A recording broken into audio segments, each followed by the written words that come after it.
Criação de marca. Está enfrentando esse desafio nesse momento? A gente vai dar algumas dicas sobre, do nosso ponto de vista, o que é interessante você saber sobre como você deve criar a sua marca.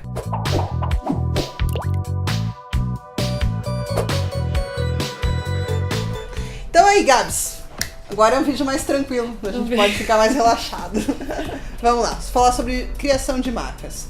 Qual que é a sua opinião sobre isso? É uma das partes mais desafiadoras da profissão? Eu acho que ao mesmo tempo que é uma das partes mais desafiadoras, é uma das mais gostosas também, né? Porque o mais bacana disso é você trazer a idealização de outra pessoa para um trabalho que é teu, né? Você traz todo um pensamento de outra pessoa e transfere aquilo, né, pro papel, pra onde for. Acho que é bem bacana. Então, é muito interessante, porque faz muito tempo que eu não preciso criar as coisas, né? Eu antes criava muito na empresa, hoje eu crio pouco, assim. Mas de todos os materiais que eu tinha que fazer, aquele material que parecia sempre que eu tava fazendo pela primeira vez era marca. Então, assim, é como se eu tivesse uma facilidade enorme fazer um folder, um flyer, fazer um site, mas toda vez que eu ia fazer uma marca, eu sentia muito que eu tava começando com um papel em branco na minha frente, sabe? Assim, como se você tivesse a oportunidade mesmo de fazer algo do zero.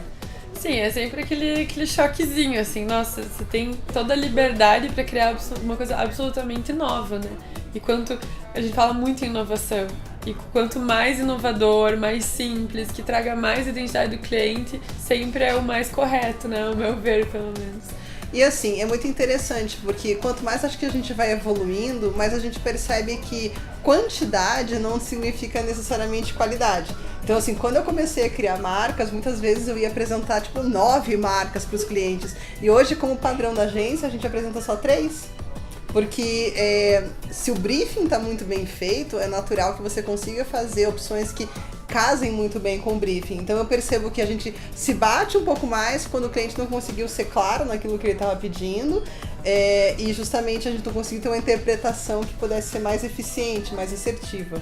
Isso eu acho que é uma coisa que é crucial, assim, é quando você vai começar a pensar na tua marca como cliente, é você ter bem definido o que você espera dela. Não necessariamente visualmente, sabe? Porque às vezes você vem com uma ideia visual da coisa, mas toda a questão de briefing, de o que você espera, quem que é teu público, você não tem muito bem definido. É mais fácil você ter isso definido para você ter um resultado mais bacana, do que você saber, eu queria que tivesse isso na minha marca. É muito legal, mas ao mesmo tempo você não pensou em todas as coisas que talvez pudessem ter nela, né? Engraçado, né? Aproveitando esse gancho, o que acontece? Muitas vezes o que o cliente está criando não é para ele como público final. Uhum. E isso acaba sendo bem complicado de trabalhar, porque se a personalidade do cliente é de repente algo mais elegante e ele está vendendo um produto que ele é mais popular, é difícil você conseguir aprovar algo que você não se identifica.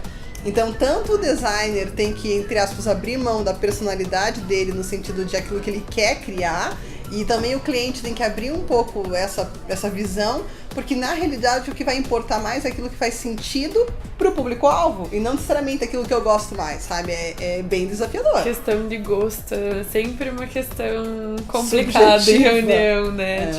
Nem sempre o que a gente gosta é realmente o que a gente precisa. Exatamente. Naquela situação. Isso é bem comum também. Acontece muitas ocasiões. Mas assim, apesar disso tudo, tem alguns princípios que pra mim eles são meio que indiscutíveis, que normalmente pra mim estão atrelados à aplicação. Então, assim, você ter uma marca que ela seja muito difícil de aplicar, ela realmente vai limitar muito do nosso trabalho. Então, assim, uma marca boa, pra mim, vai ser uma marca que ela consiga ter um negativo bem feito, que você consiga fazer um redimensionamento e ela não perca a leitura. E, assim, é óbvio que a questão de complexidade de elementos, muitos elementos ou não, ele vai interferir isso diretamente. Mas, assim, pensar numa aplicação versátil, pra mim, é fundamental. Uma coisa que eu acho que é sempre uma boa saída nesse aspecto é você criar elementos secundários para aplicação. Então, você ter uma marca mais simples e se o teu cliente tem uma necessidade de ter mais elementos, criar elementos secundários mesmo. Então, para aplicações em coisas específicas, assim.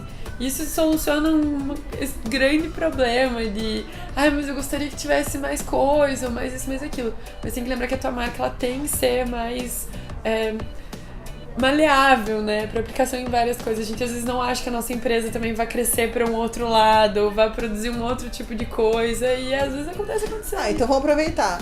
Muitas vezes o que eu falo pro cliente, quando ele vem e me faz uma apresentação, é assim: me diga aonde você está e aonde você quer chegar. Porque se ele já tiver uma visão, talvez para 2 anos, para 3 ou para 5, se ele já trouxer isso junto no briefing, é mais interessante, porque ele fala assim, ok, talvez isso agora não faça tanto sentido, mas daqui a X anos vai fazer. Porque a gente não faz uma marca pensando que daqui a 2 meses a gente vai mudar, né? A marca, ela tem um tempo de vida um pouco maior, mas isso não significa que você tem que engessar isso. Se você pega grandes marcas, elas tiveram muitas mudanças, né? Então você pega a Shell, é um dos exemplos mais fortes nesse sentido, porque ela continua sendo uma concha, mas você olha a quantidade de mudanças e variações que ela teve nos últimos anos, é absurdo, assim, né? Mas uma coisa que acontece muito também é a questão da tendência de marca. Tipo, o pessoal chega com aquela ideia, o ideal do colocou tendência, é modinha. Eu não vou falar modinha, mas é modinha. É o mastigado que já chega, né? Principalmente agora que a gente vive na internet. Então você chega com aquela coisa mastigada e o pessoal acha que se fizer uma marca com aquela cara vai ter sucesso. Vai funcionar. Só que assim, a gente tem que pensar como uma empresa cresce e pra onde exatamente, onde é que ela quer chegar. E você não vai ter daqui, você não vai estar usando Melissa. Agora aconteceu de novo, né? Tá se usando Melissa nos 90, mas é uma coisa comum, você não vai produzir isso, não é como roupa, né? Que a gente troca todo dia. É uma marca que você quer que tua empresa continue crescendo. E assim, e também porque a marca, ela se constrói pela quantidade de vezes que você tá exposto a ela também, pelas experiências que você tem, pelas vezes que você vê na propaganda. Mudar com muita frequência, sem ter razão pra isso, acaba podendo ser um tiro pela culatra, assim, a não ser que seja o teu foco, tipo MTV. Ah, sim. Que ela era quase um motion, né? A coisa vai mudando todo dia. Mas aí ainda tem a marca sólida. Você não vai esquecer que aquilo é MTV. Só que ela muda. Exato. E assim, pra mim, a marca tem que contar uma história. Sabe assim, isso a gente tava discutindo agora há pouco também sobre você fazer isso de maneira escancarada ou você fazer isso de maneira mais subjetiva, né? Pra mim, eu preciso ver o cliente naquela marca, ela tem que contar uma história. E eu gosto de marcas que conseguem fazer isso com a menor quantidade de elementos. Mas justamente, é o meu estilo, né? Normalmente é aquilo que eu mais aprovo.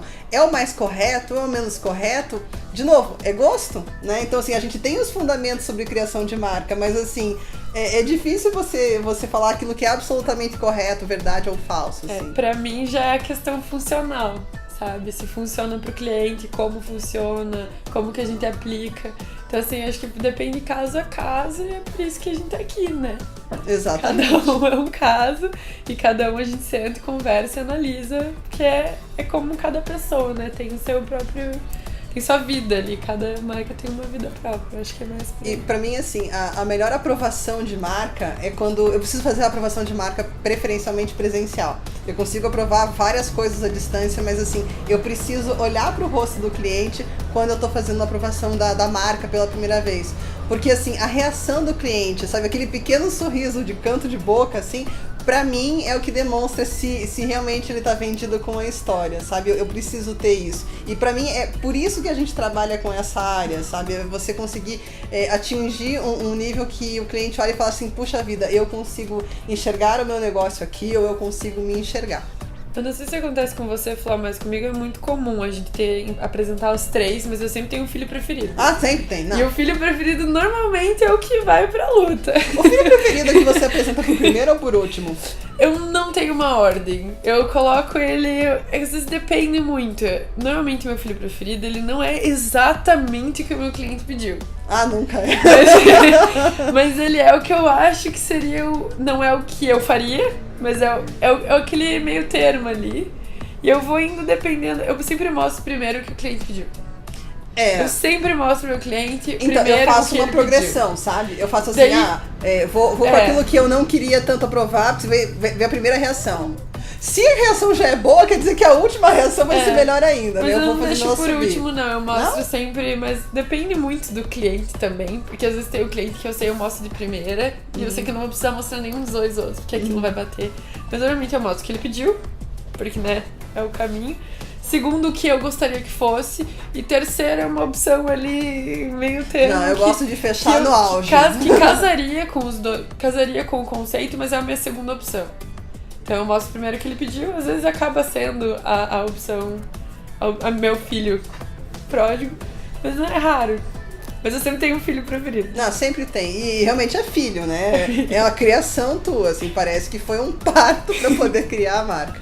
Bom, se você justamente está pensando em criação de marca, está precisando criar a marca da tua empresa, entre em contato com a gente. Esse tipo de discussão, esse tipo de bate-papo é aquilo que a gente gosta de ter com os nossos clientes. A gente vai te dar toda a orientação para você ter a escolha do teu nome e pensando até do ponto de vista de registro, né? Porque isso é fundamental que aconteça também, mas também passando por essa parte toda de criação de elementos, escolha de tipografia. A gente vai tentar trabalhar com você de tal forma que você tenha, assim, um elemento, uma marca que realmente represente quem você é, a tua personalidade, quais são os teus objetivos, qual que é a história que você quer contar.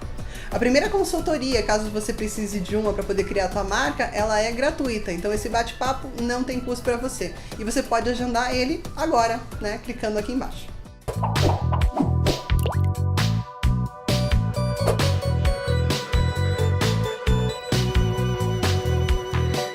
Mais conteúdos como esse, olha aqui, olha lá, aqui embaixo também. Não aqui. Olha lá, ou olha aqui, não. Acho que é olha aqui. Olha aqui, que legal. Não aqui. Olha aqui.